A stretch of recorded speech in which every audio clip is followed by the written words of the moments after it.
திருமண பொருத்தத்தில் அடுத்தல நம்ம பார்க்க போகிறது ரிஷப லக்னம், ரிஷப ராசி. ரிஷபன்றது பார்த்திங்கன்னா அது மண் ராசி, நிலராசி. நிலராசியை நீர் ராசியோடு சேர்த்தலாம், இல்லாட்டினா நிலராசியோடு சேர்த்தலாம்.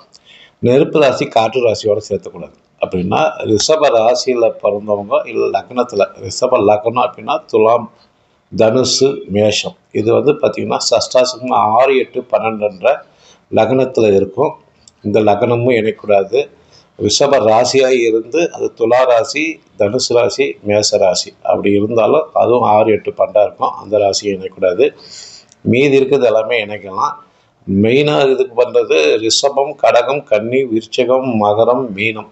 இது எல்லாம் பார்த்திங்கன்னா நிலராசி ப்ளஸ் நீர் ராசி. இந்த இணைச்சிக்கிட்டோம்னா இந்த திருமண பொருத்தத்துக்கு ஃபஸ்ட்டு பார்க்க வேண்டியது நட்சத்திரம், அப்புறம் ராசி, லக்னம்.